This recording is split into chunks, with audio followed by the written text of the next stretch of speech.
se hace luego el mensaje más aletargado, ¿verdad?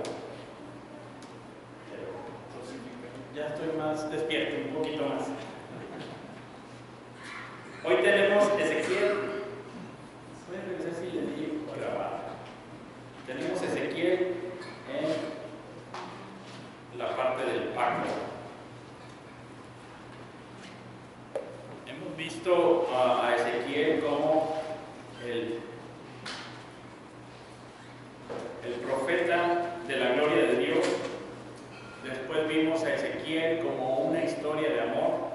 Y hoy vamos a ver otro de los énfasis de Ezequiel, que viene también en Jeremías, pero hoy nos toca Ezequiel como el profeta del nuevo pacto. Y como el profeta del nuevo pacto, voy a leer primero dos pasajes así, unos versículos así muy escogidos ahí. Creo que aquí los traigo en la Reina Valera para Ezequiel 34, 20 al 31.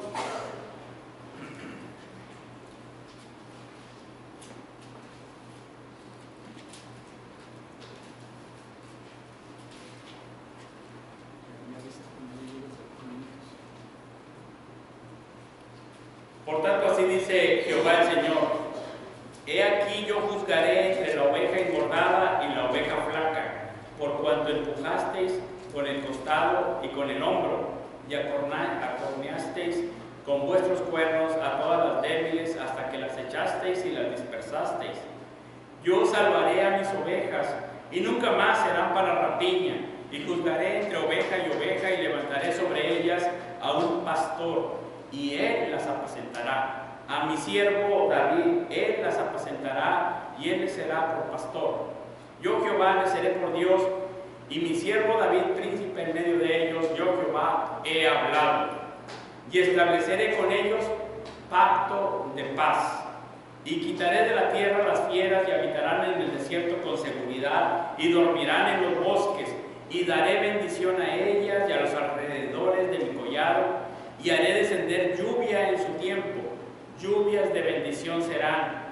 Y el árbol del campo dará su fruto, y la tierra dará su fruto, y estarán sobre su tierra con seguridad, y sabrán que yo soy Jehová, cuando rompa las coyundas de su yugo, y los libre de la mano de los que se sirven de ellos. No serán más por despojo de las naciones, ni de las fieras de la tierra las devorarán, sino que habitarán con seguridad, y no habrá quien las espante. Levantaré para ellos una planta de renombre, y no serán ya más consumidos de hambre en la tierra, ni ya más serán avergonzados por las naciones. Y sabrán que yo, Jehová su Dios, estoy con ellos, y ellos son mi pueblo, la casa de Israel, dice Jehová el Señor. Y vosotras, ovejas mías, ovejas de mi pasto, hombres sois, y yo vuestro Dios, dice Jehová el Señor. Ahora Ezequiel 36, 22 al 32 va a repetir el nuevo pacto. Después de dar varias indicaciones, vuelve a decir: el profeta Ezequiel había quedado mudo hasta que Dios le da palabras, y cuando le da palabras tiene que decir algo importante.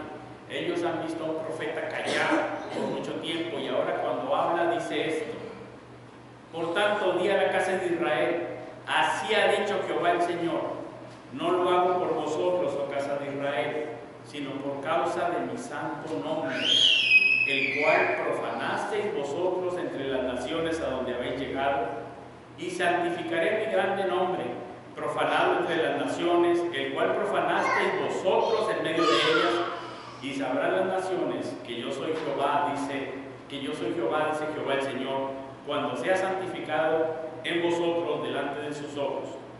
Y yo os tomaré de las naciones, y os recogeré de todas las tierras, y os traeré a vuestro país. Esparciré sobre vosotros agua limpia, y seréis limpiados de todas vuestras inmundicias, y de todos vuestros ídolos os limpiaré. Os daré corazón nuevo, y pondré espíritu nuevo dentro de vosotros, y quitaré de vuestra carne el corazón de piedra, y os daré un corazón de carne, y pondré dentro de vosotros mi espíritu, y haré que andéis en mis estatutos, y guardéis mis preceptos, y los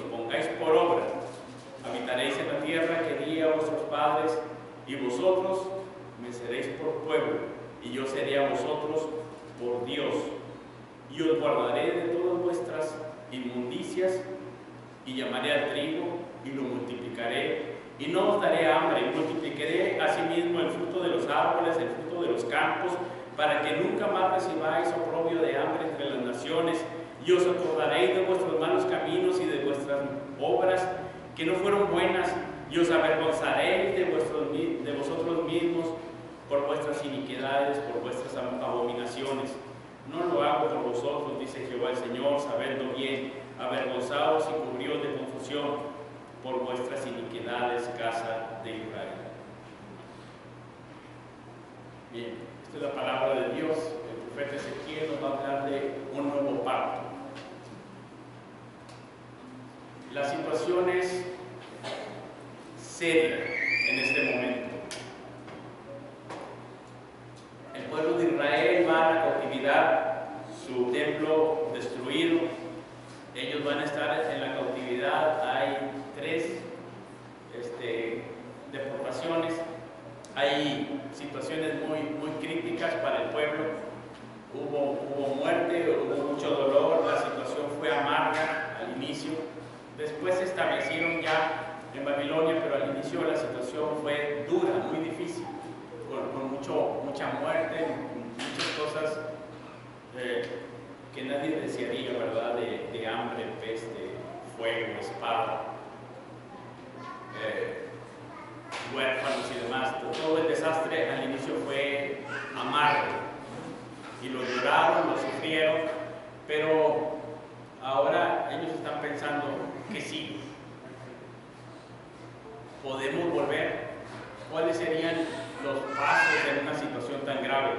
Se tienen que tomar medidas pues grandes, importantes, fundamentales, no solamente superficiales, para poder regresar. ¿Cómo se regresa de esa situación?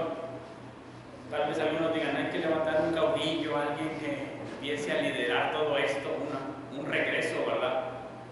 Tal vez hay que pensar también en albañiles, carpinteros, no sé, fundidores, gente que pueda rehacer la muralla y las casas y que se pueda hacer la vida nuevamente allá. Tal vez hay que conseguir los papeles y permisos, como nos decía allá en Esdras Eugenio, ¿verdad? Hay que conseguir aquí los permisos y hay que conseguir pueblo, hay que poblarlo, hay que conseguir quien quiera regresar, quien tenga ese ánimo. Y también a lo mejor hay que conseguir por ahí un pastor para que nos predique, ¿verdad? Y cuando ya estemos allá, o conseguir algunas otras cosas, y tal vez ellos pudieran pensar cómo volver. Muchas naciones realmente, cuando eran así capturadas, llevadas cautivas, normalmente eran absorbidas por la cultura a donde llegaron y el pueblo desapareció. Ya no había retorno, simplemente desaparecía. Sin embargo, aquí Ezequiel dice, lo primero que necesitamos, lo fundamental, lo esencial, lo básico, lo que va a hacer que el pueblo regrese, es esto, un pacto nuevo. Y un pacto uno no lo hace. Yo sé que hoy en día tenemos muchas personas que dicen, voy a pactar con Dios. Eso es paganismo. La diferencia es tan abismal entre Dios y el hombre que uno no puede ponerse a negociar con Dios.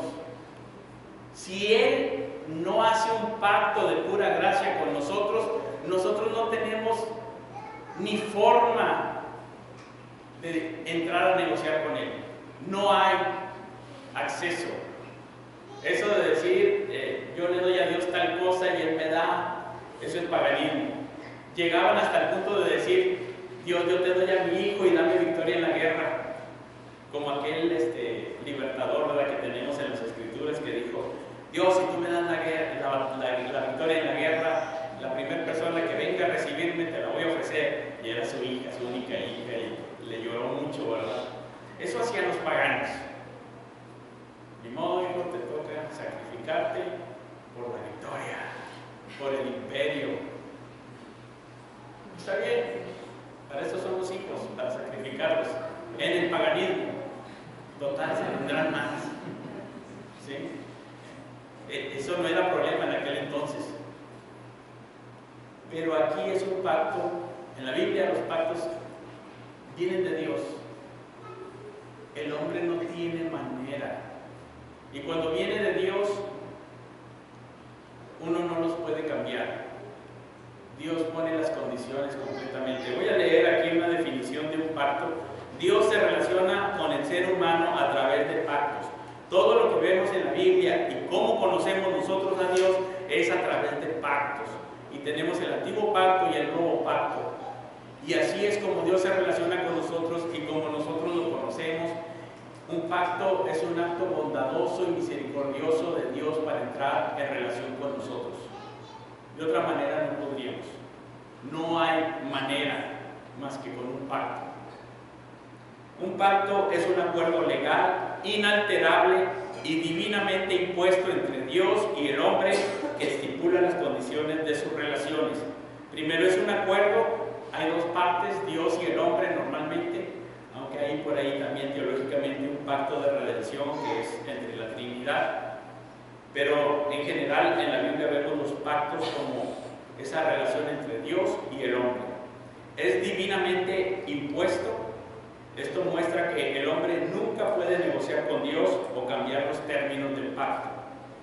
Es inalterable, es decir, el pacto puede sustituirse o reemplazarse por otro pacto, pero no puede alterarse en sus condiciones.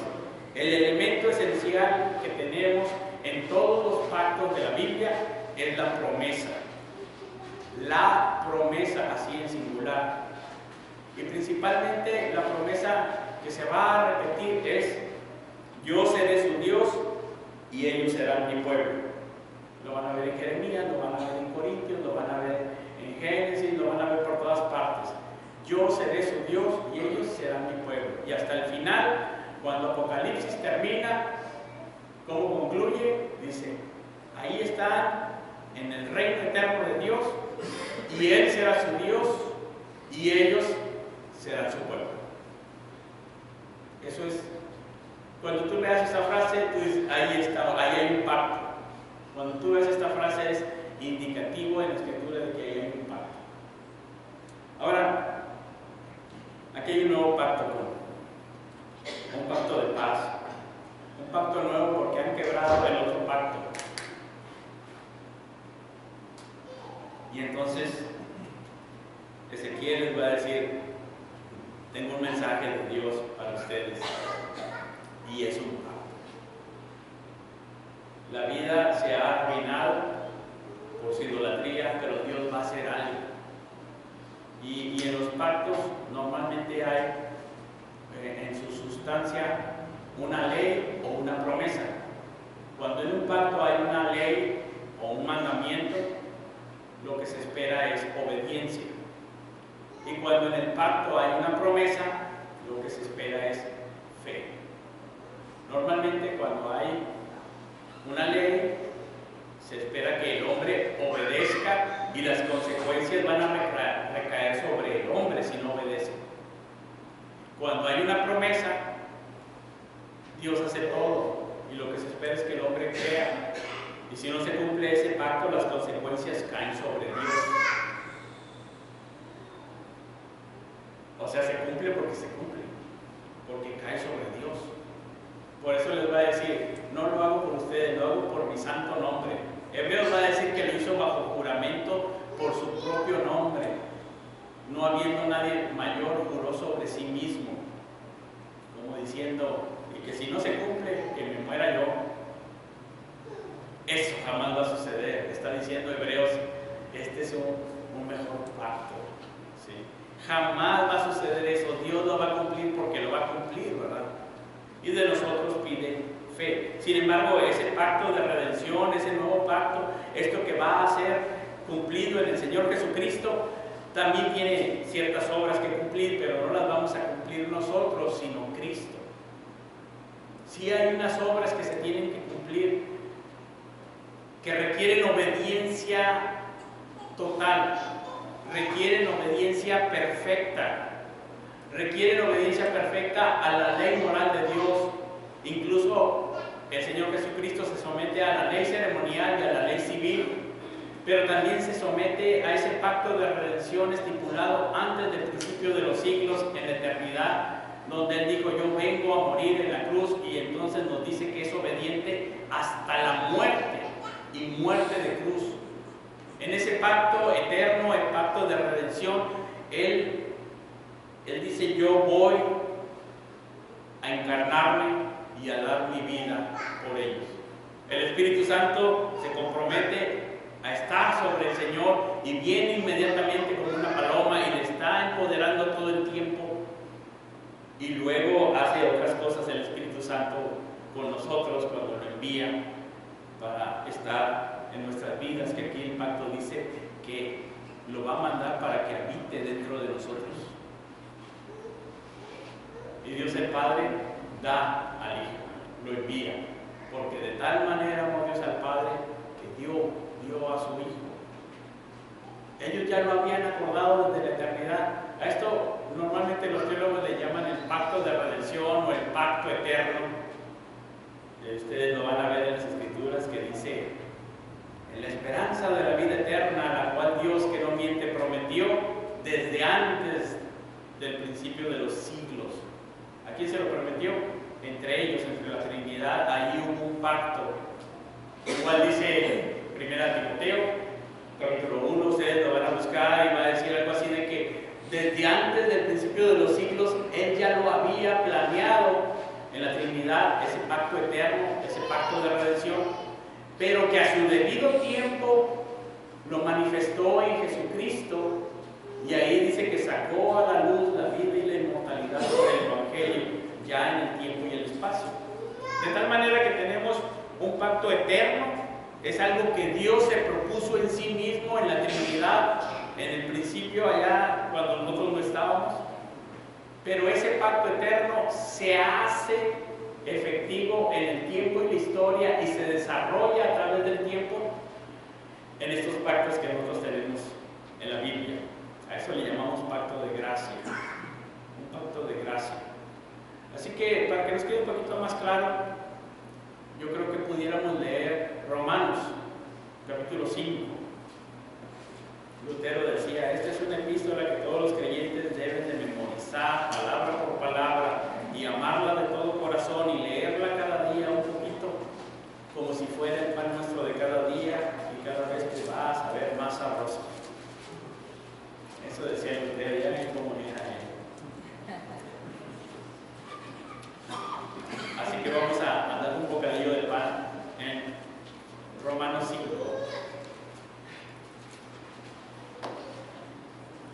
Ahí disculpen que dé los términos de repente de clase bíblica. Lo vimos cuando estudiamos nuestra confesión de fe. Ya vimos esto de los pactos. Tal vez algunos no se acuerdan porque fue cuando todavía estaba Francisco, lo dio. Y por ahí ya está el video, entonces ya ni se acuerdan de eso. Por eso lo estoy como que refrescando. Si hay dudas, preguntan, listo, pero lo hemos estudiado y está en este librito como compactado, ¿verdad? A lo mejor todavía tenemos, pero los miembros tienen su confesión de fe. Fíjense muy bien, aquí tenemos un concepto que se llama cabeza federal. Hay una cabeza y hay miembros de esa cabeza, o sea, el cuerpo o membresía, digamos. Tenemos a Adán como cabeza de un pacto, y tenemos todos los miembros, que es la humanidad, y vamos a tener otra cabeza que es Cristo, y todos los miembros de esa cabeza, que es la iglesia. ¿Sí? Entonces tenemos membresía, cabeza y membresía. Para aquellos que dicen: ¿y qué es la membresía? Es eso, conceptos de cabeza y cuerpo. Dice Romanos 5:12: por medio de un solo hombre el pecado entró en el mundo. Por medio de un solo hombre. ¿Quién es ese hombre? Adán, como cabeza. Y por medio del pecado entró la muerte. Fue así como la muerte pasó a toda la humanidad, porque todos pecaron. Ahí está Adán como cabeza y todos los miembros. Seguimos siendo miembros de ese cuerpo. En Adán todos mueren. En Adán tú y yo somos pecadores, estamos destituidos de la gloria de Dios. Tú y yo enfrentamos las consecuencias del pecado, separados de Dios y en un estilo de vida que nos ha quitado la libertad. No el libre albedrío, pero sí la libertad. Ahorita lo explicamos. Antes de que se promulgase la ley, ya existía el pecado en el mundo. Es cierto que el pecado no se toma en cuenta cuando no hay ley. Sin embargo, desde Adán hasta Moisés, la muerte reinó incluso sobre los que no pecaron, quebrantando un mandato, como lo hizo Adán, quien es figura del que había de venir. Ahora Adán, como cabeza, es figura de alguien que va a venir. Y es lo que nos va a decir aquí Ezequiel. Ese que va a venir va a ser un pastor, pastorazo, que va a llamar a sus ovejas y que va a juzgar a los pastores de Israel y que va a juzgar entre oveja gorda y oveja flaca y que va a salvar a la frágil, a la débil, a la herida, que va a ir y a reunir su rebaño y que lo va a poner en verdes pastos. Ese es el que había de venir. Pero la transgresión de Adán no puede compararse con la gracia de Dios, pues si por la transgresión de un solo hombre murieron muchos, cuánto más el don que vino por la gracia de un hombre, Jesucristo, abundó para todos. Ahora tenemos a Jesucristo que fue obediente. Los dos tuvieron un mandato. Adán desobedeció y vino la muerte. Cristo obedeció. Era un pacto que tiene obras, que tiene una ley, que tú y yo no podíamos cumplir. ¿Por qué? Porque cuando el hombre fue creado, él tenía, digamos, dos cosas, como lo explicaba San Agustín. Tenía libertad y libre albedrío. Él tenía voluntad para decidir, pero también tenía esta libertad. ¿Sí? Libre albedrío lo hace responsable y la libertad le permite decir, peco o no peco, obedezco o no obedezco. Pero una vez que nosotros nacemos ya después de la caída, nosotros ya no tenemos libertad. Tenemos libre albedrío, sí podemos decidir, pero siempre decidimos el mal porque no tenemos libertad. Cuando viene Cristo dice que si el Hijo os libertare, seréis verdaderamente libres. Ahora sí vas a tener la capacidad de obedecer a Dios. Tienes libre albedrío, eres responsable, pero siempre hacías el mal o hacíamos el mal. Pero ahora en Cristo tienes libertad.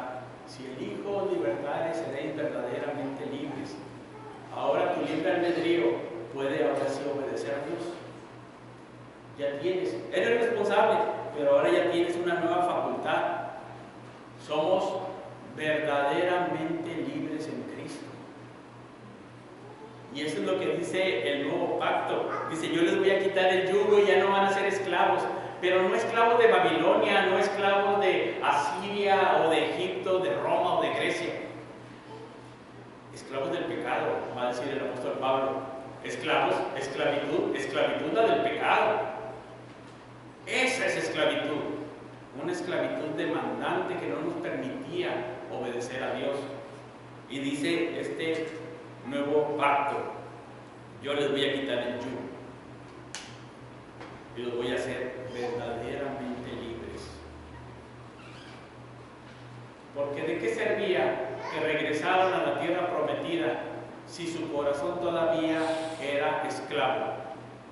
Aunque estuvieran en la tierra prometida con una nación reconstruida, un nuevo templo, nueva gente y todo empezara de cero, limpio, en blanco, ¿de qué les servía si su inclinación era hacia el mal? A los pocos años iban a estar nuevamente adorando ídolos, iban a estar nuevamente haciendo el mal, porque no necesitaban una nueva tierra, una nueva ciudad, necesitaban primero un nuevo dar un nuevo corazón. Les voy a quitar el corazón de piedra y les voy a poner un corazón de carne. Y les voy a poner mi Espíritu Santo en ustedes. Y les voy a escribir mi ley en su corazón, de tal manera que lo traigamos como conciencia. Que es, no debo de hacer esto. ¿Dónde dice? Pues en mi corazón. Algo me dice que esto no está bien.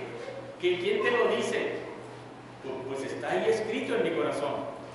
Y cuando lo hago, yo siento en mi conciencia que no está bien lo que hice, que he deshonrado el nombre de Cristo, porque me lo escribió ahí en mi corazón. Ahí está esa ley. Ahora, la libertad que tenemos es una libertad verdadera, pero no es una libertad perfecta. Por eso aún pecamos. No es una libertad perfecta, es verdadera. Podemos obedecer a Dios, podemos agradarle, pero no es perfecta. Será perfecta un día. A eso se le llama glorificación. Cuando Dios, en un abrir y cerrar de ojos, nos transforme completamente a su semejanza, y entonces ya seremos libres en todo sentido, perfectamente, sin capacidad para pecar. ¿Cómo será eso? No sé, pero será. Entonces, cuando Dios dice, ¿quieres que te restaure? Voy a hacer un pacto contigo. Tú nada más créelo. Alguien va a ser un mediador que va a obrar. Alguien va a obedecer, pero no eres tú. Dios quita la responsabilidad de obedecer de nuestros hombros y la pone sobre Cristo. Y Cristo dice, aquí vengo yo, Señor, a hacer tu voluntad.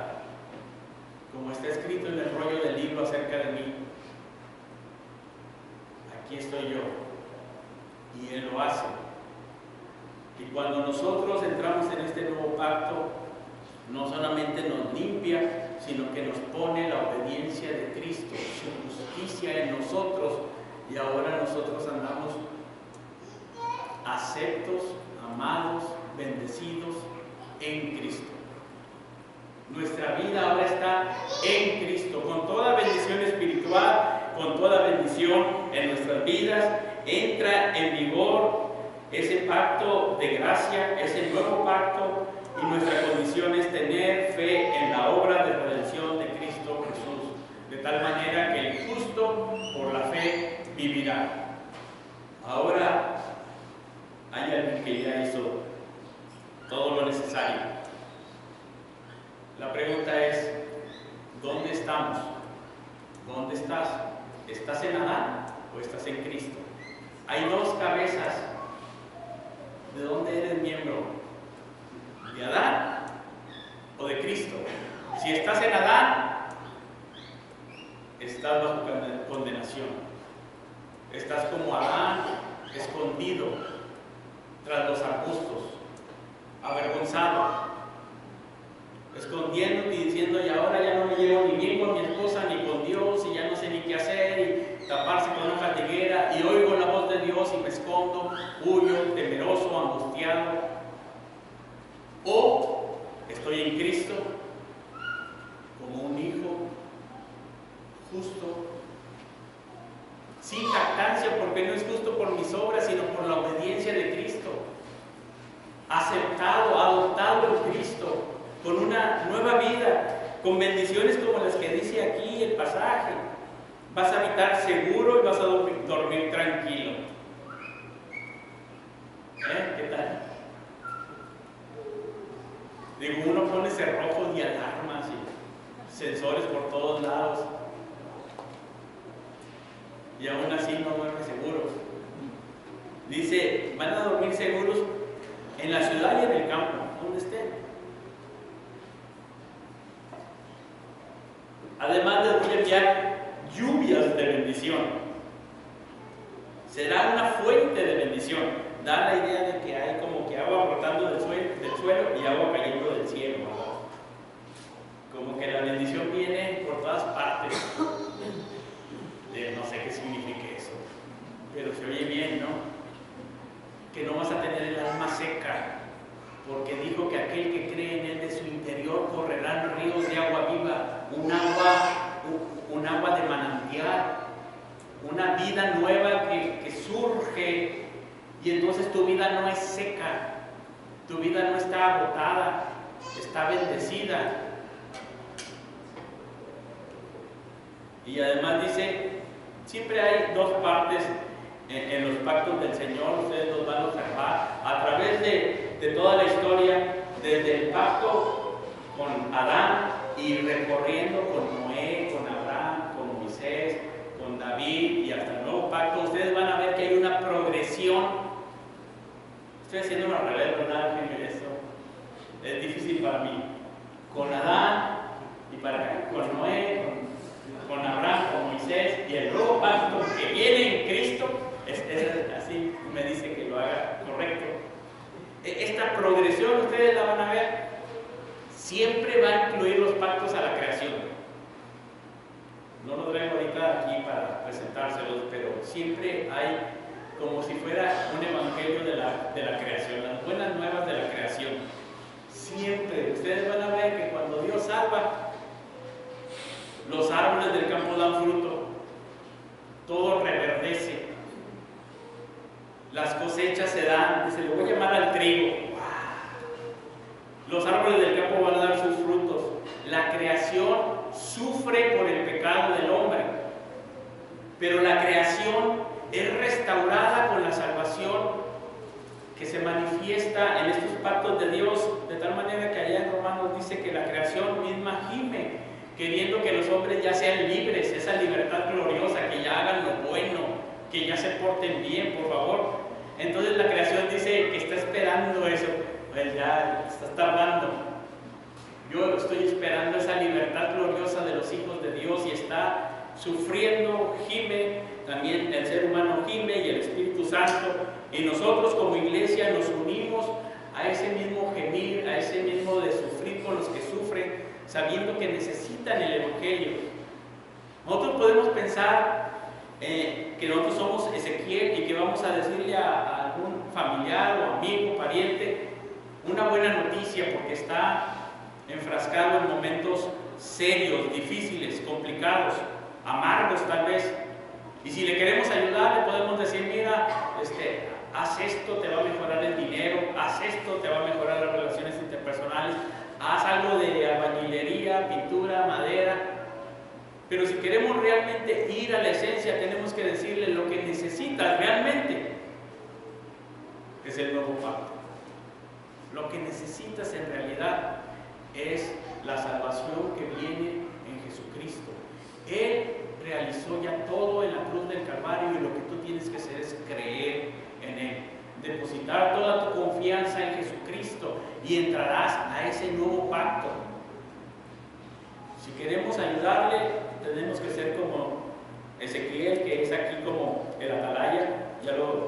Ustedes lo podrán leer en capítulo 3, capítulo 33, que Dios lo pone ahí como una atalaya en una torre, y en tiempo de guerra eso es muy importante. Digo, si vienen ejércitos enemigos, es muy importante que alguien esté ahí y que dé la voz de alerta si ya el enemigo se acercó. Si el de ahí no da la alerta, muchos van a morir. Y le dice Dios a Ezequiel, ellos van a morir por su pecado, pero hay de ti, voy a ajustar cuentas contigo, porque no diste alerta. No gritaste cuando debiste de haber gritado que ahí venía el enemigo. Era muy importante, estaban siendo atacados. Finalmente fueron rodeados, pero aún y cuando estuvieron rodeados, el atalaya tenía que seguir ahí arriba,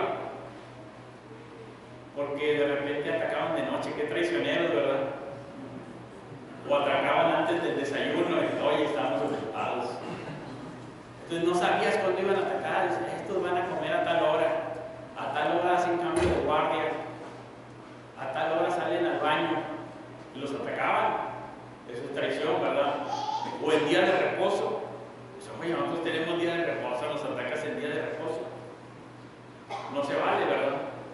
Entonces, ¿qué hacía el atalaya? Pues estar ahí. ¿Y qué es lo que va a anunciar el atalaya? Ahora va a anunciar anunciar que hay un nuevo pacto y que Dios los va a regresar, los va a purificar, les va a dar un corazón nuevo, un espíritu nuevo, pondrá el Espíritu Santo en medio de ellos, hará que obedezcan y va a haber fruto y va a haber cosechas en la creación. ¿Se imaginan? Nosotros no podemos cambiar las condiciones del pacto. Eso lo pone Dios. No podemos ni siquiera negociarlas. No estamos en posición. Creador y criatura no es lo mismo. Hay una diferencia abismal. Y el que Dios haga un pacto es un acto de bondad y misericordia de su Padre, que ha visto que nosotros estamos en una situación de condenación, que no podemos ni queremos salir de ahí, que nuestros pensamientos van hacia el mal, y entonces Él obra de una manera drástica y contundente y nos hace nuevas criaturas. Hace un cambio radical. Esta es una de las cosas más extraordinarias. Isaías va a decir: entonces me buscaréis y me hallaréis, porque me buscaréis de todo vuestro corazón. Yo recuerdo unos compañeros en el seminario que decían: a mí no me gusta ese pasaje, porque parece como que la gente puede buscar a Dios, quiere buscar a Dios. Y yo les decía: es que no has entendido bien el pasaje. El profeta está diciendo: Dios va a quitar tu corazón malo, te va a poner un corazón nuevo, y cuando te ponga un corazón nuevo, entonces me buscaréis y me hallaréis, porque me buscaréis de todo vuestro corazón. Yo voy a regenerarte, y cuando te regenere, entonces me vas a buscar. Si no hace Dios esa obra de regeneración, nosotros estamos esclavos al pecado.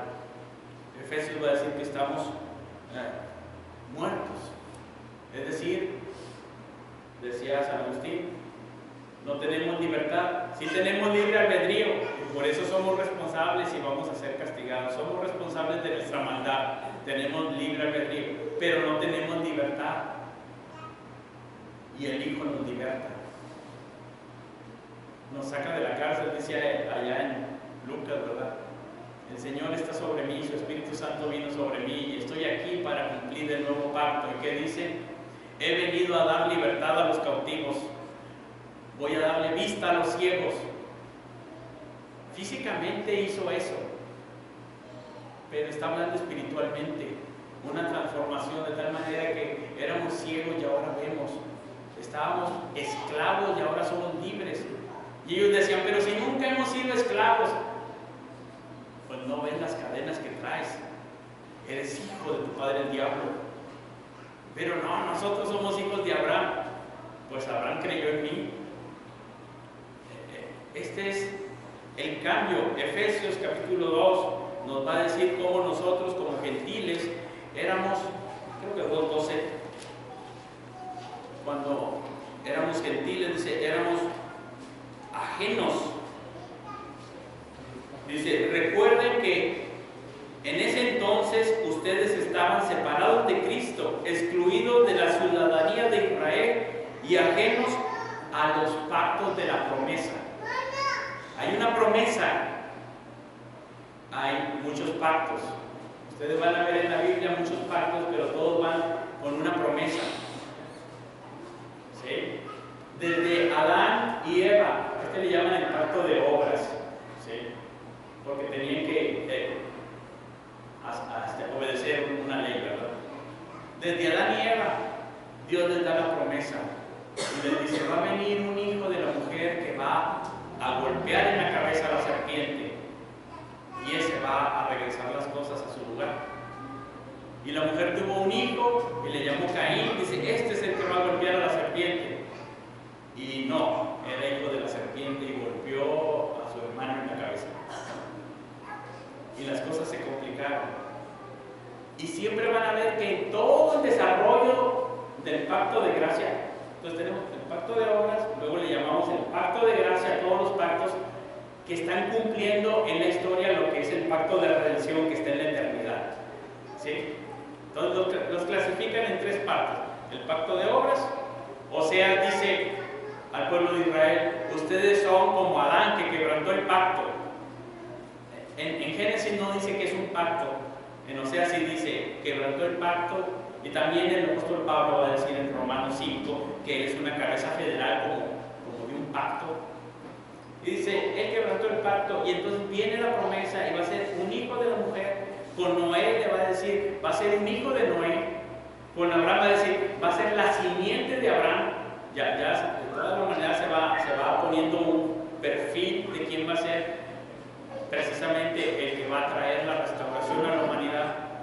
Con David va a ser un rey, hijo de David.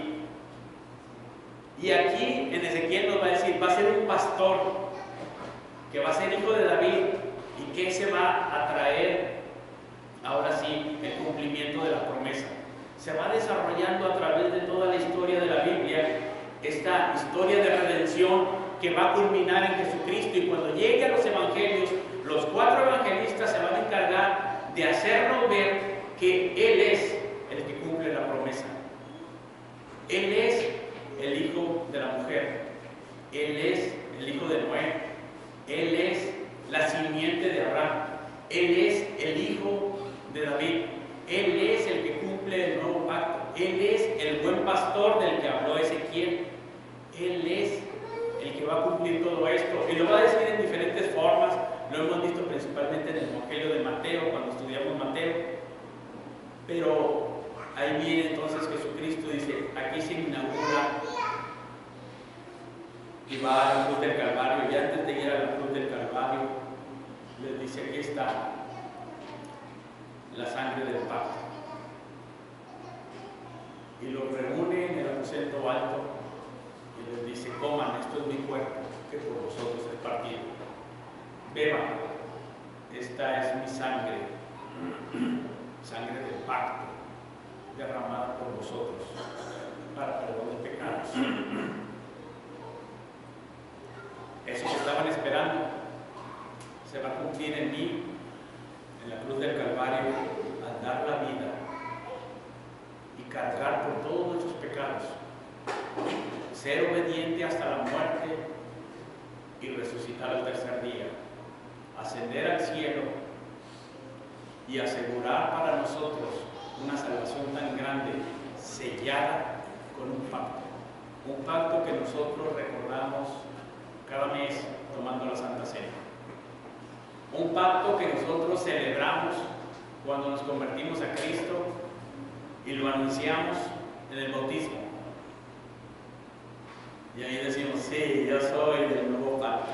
Entro al agua y salgo y digo, yo tengo un corazón nuevo, yo tengo el Espíritu Santo, he sido salvado por el Mesías, creo en Él, creo que Él murió por mis pecados, y ahí se quedaron en el agua y salgo como una nueva criatura para Dios, como obediente a Cristo, sabiendo que no hay ninguna jactancia, porque todo lo logró Él. Es un pacto de gracia para nosotros.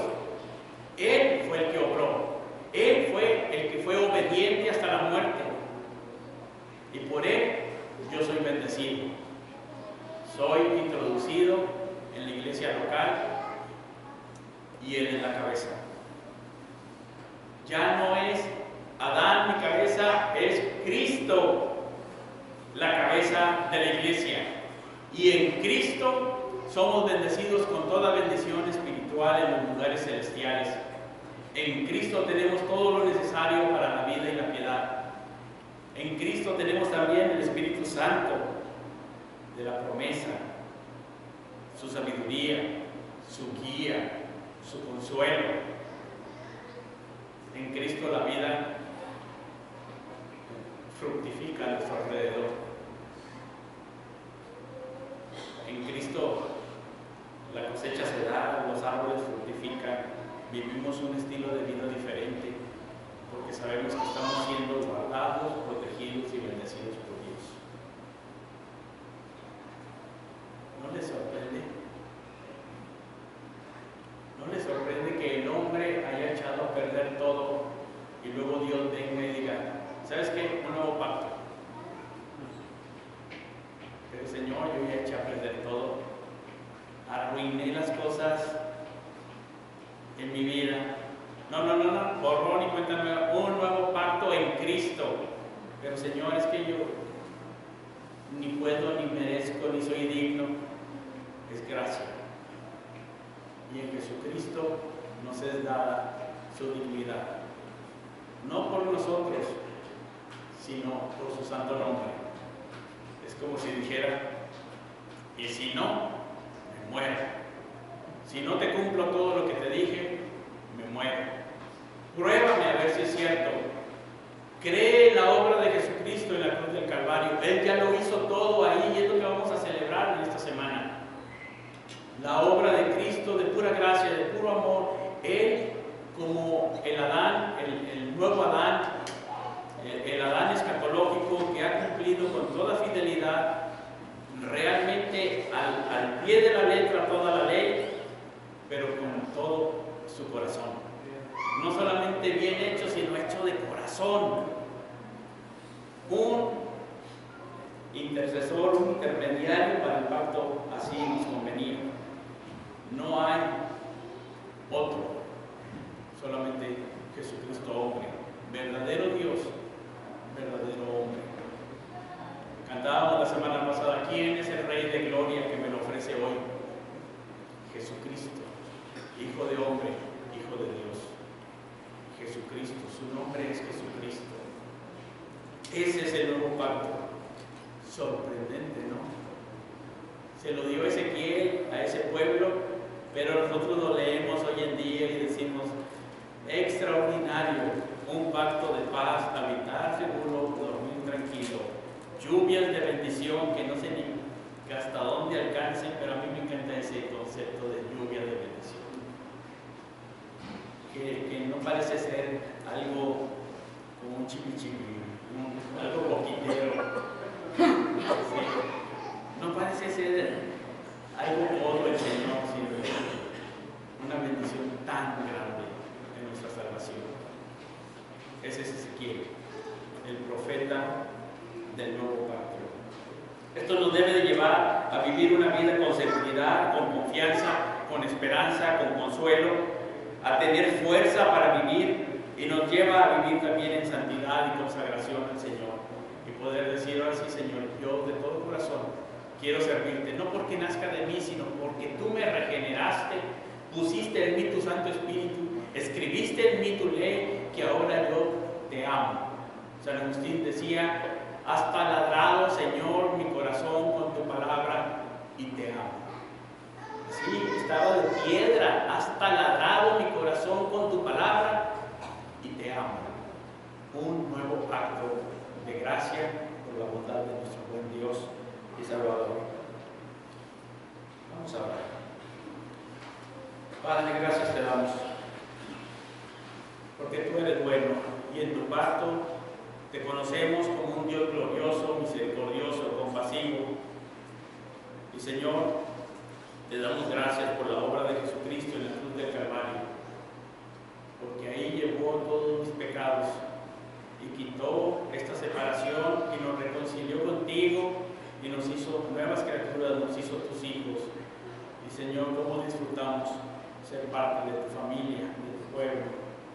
Ayúdanos, Señor, a apreciarlo, a adorarte, a agradecerte todos los días de nuestra vida, porque tú te lo mereces, tú eres digno.